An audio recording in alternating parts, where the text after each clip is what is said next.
Messieurs les journalistes, nous venons dénoncer pour la énième fois la provocation des membres de la communauté Bira, plus particulièrement leur milice FPIC.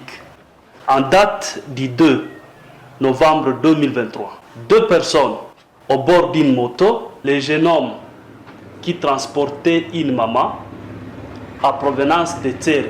Tere est un groupement qui se situe dans la chefferie de Bahema Diroum.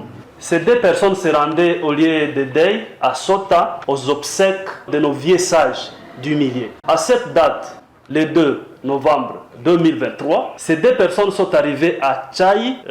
Ensuite, ils ont pris la route pour se rendre à Sota. Arrivé à Bunditouy, c'est pas Banditouy. C'est un village qui se situe à quelques 2 km du centre, soit le centre de Tchaï. Par notre grande surprise, nous tous nous sommes arrivés à la destination. Les autres étaient en véhicule, mais ceux-là ne sont pas arrivés à la destination. Ces gens sont disparus jusqu'à présent. Les victimes se nomment Nduru Sami et Amoti Nyangoma.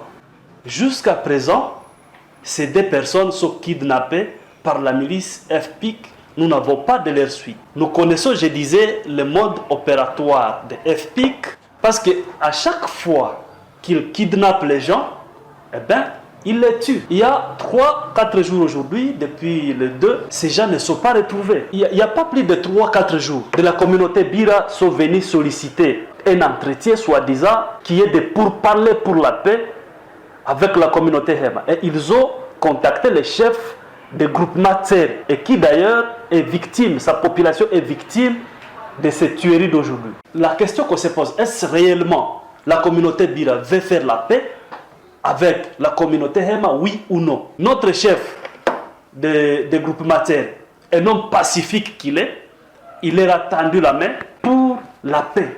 Et il a accepté de faire la paix. Bien que les membres de sa communauté soient sérieusement victimes de tueries, de massacres. Je vous rappelle le massacre de Tchaboussikou, où vous-même vous avez vu les gens calcinés dans des maisons. Vous-même vous avez vu les familles éprouvées. Et c'est une énième provocation.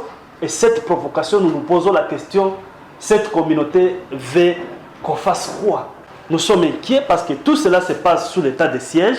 Nous, ce que nous demandons au gouvernement de l'état de siège, plus particulièrement au lieutenant-général Luboya Kachama, le gouverneur de la province de l'Ituri, nous lui demandons de déployer l'armée sur place, dans les lots de Tchaï jusqu'à Bunditouy, aller dans ces coins-là.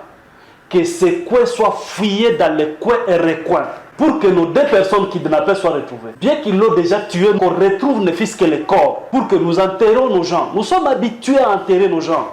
Maintenant que nous sommes dans le processus électoral, très bientôt la campagne électorale va commencer, nous sommes dans la période de pré-campagne, nous demandons que les services de sécurité et surtout l'armée et la police prennent la protection de tous les candidats, de toutes les tendances confondues.